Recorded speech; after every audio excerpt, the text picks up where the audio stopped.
The Torah in Parshas Re'eh, Perek Yud Beis, Pasuk Chaf and Chaf Aleph, discusses that when Bnei Yisrael will enter Eretz Yisrael, and they would no longer be in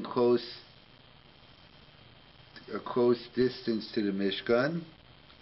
So it says, "V'zavachtam mivircha v'soncha," you shall slaughter their cattle and their sheep, and they could eat them. So the pasuk says, when they enter the land of Israel and they're no longer close to the Mishkan, they could take the animal, slaughter, and eat it. So what does that mean?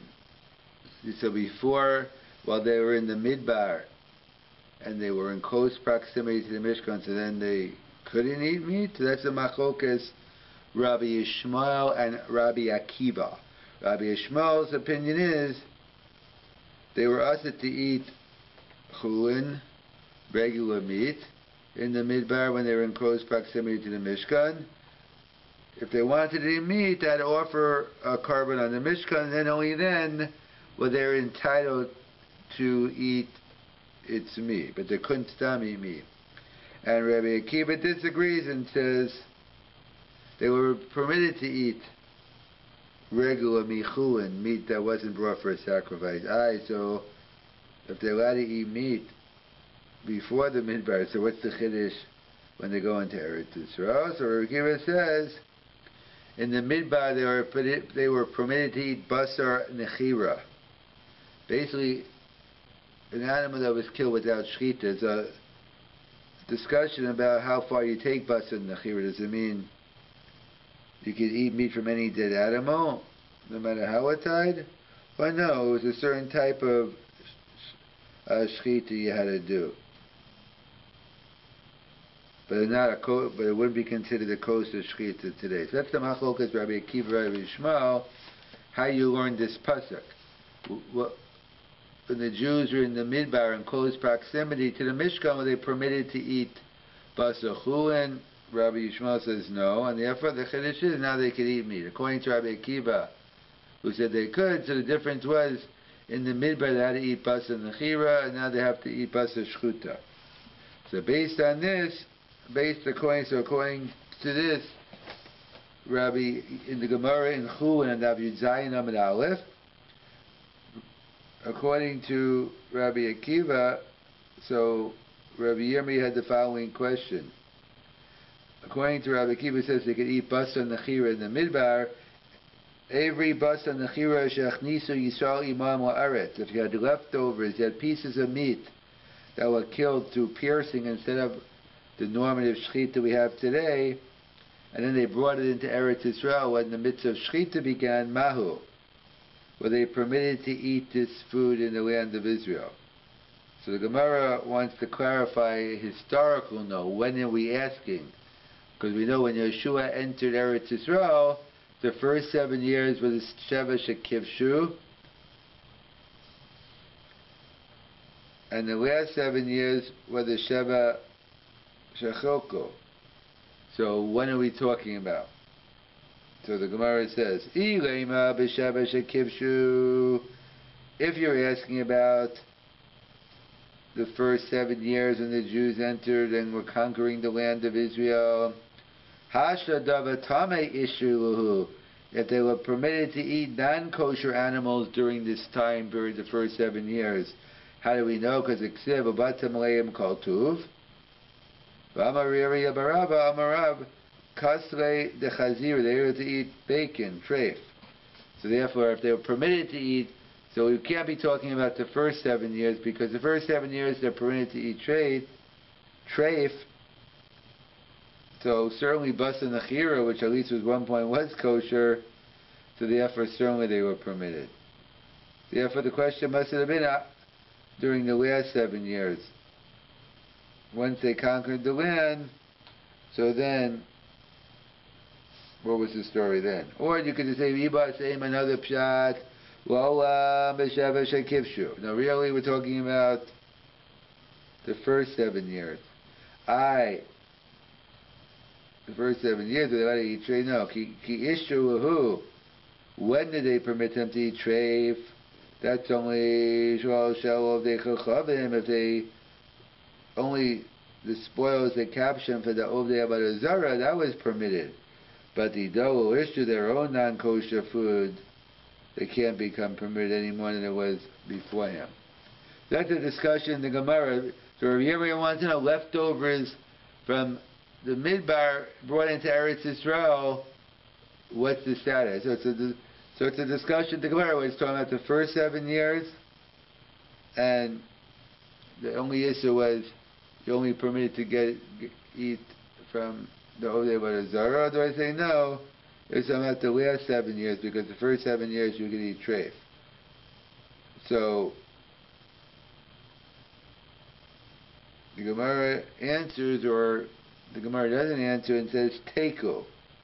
Rabbi Yirmiyah's question remains unresolved. We don't have, the Gemara doesn't answer the question to can they eat the leftover meat. So that's the Gemara in Chulin. So the question is, why does the Gemara care about the leftover meat from the Midbar? Do we have it today? I don't see any leftover meat from the Midbar. So it's not a liba de hilchasa, so why is it, is there any practical lesson to learn today from it? So it's a machlokas Rashi and the Rush in terms of what is the relevance of this shaila. So the Rashi writes, and the Russian Simon Chav Gimel is going to argue on Rashi. Rashi writes that Yesh Indian shel drush v'kibul schar. That in Achinami there's no halach l'maisa, but Talmud Torah. That's a nafkamina. That's what they say over. I think I heard from Rav Shachter that was the machlokas Rav Baruch Beer and Rav Soloveitchik. Can you have a chakira without a nafkamina? So Rav Baruch Beer says, yeah, why not? Of course you could have a chakira. The nafkamina is Talmud Torah. I have a better understanding of the sugya, so therefore it's a go. And Rav Soloveitchik said, no, there's no nafkamina. This time is draying around philosophy. It has to be a nafkamina. So Rashi writes, drush v'kibul schar. There is no nafkamina lahalacha here. It's just learning the sugya and getting the schar. And the Rush disagrees in Simon Chav Gimel. He says it is no geya bizman hazeh. Very funny. What do you mean it's no geya bizman hazeh? We don't have any bus in the chiyur. So the Rush writes, his example is, let's assume Rosh Chodesh Av, which is next week. The Chachamim came along and said, you know what? Gvinas Akum is prohibited. Gvinas Akum, the ingredients are 100% kosher. However, there's a special rabbinic decree that not to eat it, whatever the reasons are. Or Bishul Akum, whichever decree you want. So the question is, let's say I made my cheese, I bought my cheese before Rosh Chodesh Av, but I bought one of those 5-pound packages of Miller or whatever, and now it's the 2nd of Av and I still have cheese. So I can't go ahead now and buy this cheese, but I already bought this cheese before. So am I permitted to eat the cheese that I bought prior to it? That's what the Russia's shaila is. So he says,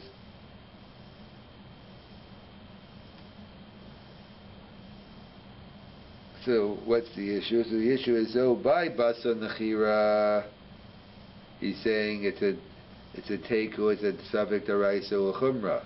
But Gvinas Akim is only a din d'Rabbanan, so perhaps according to Rabbi Yirmiyah, that one would be permitted to eat this cheese. That's what the rest of raises the shaila.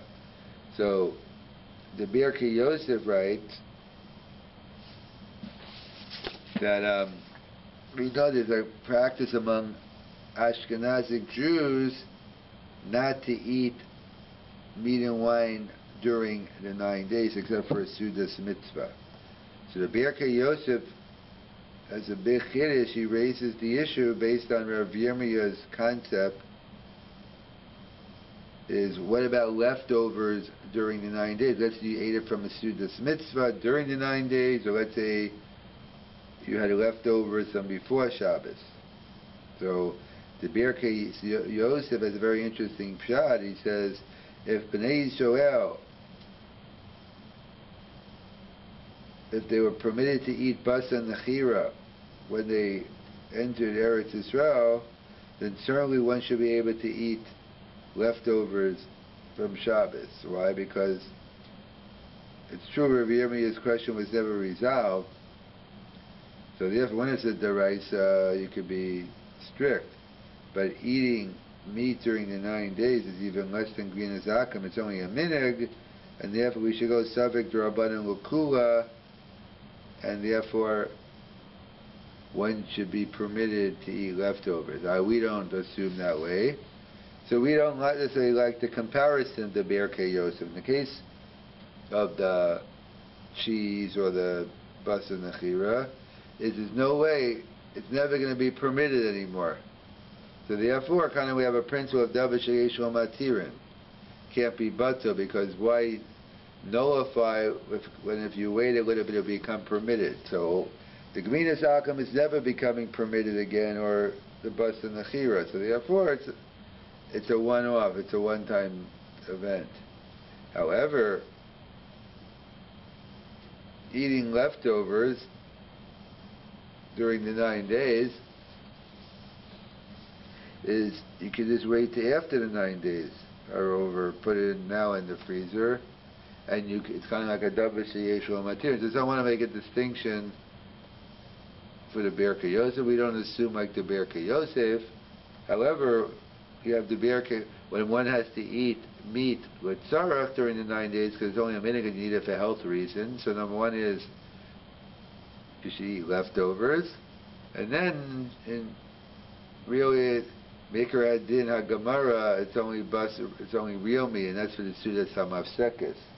So chicken, you're better off eating leftover chicken during this time period.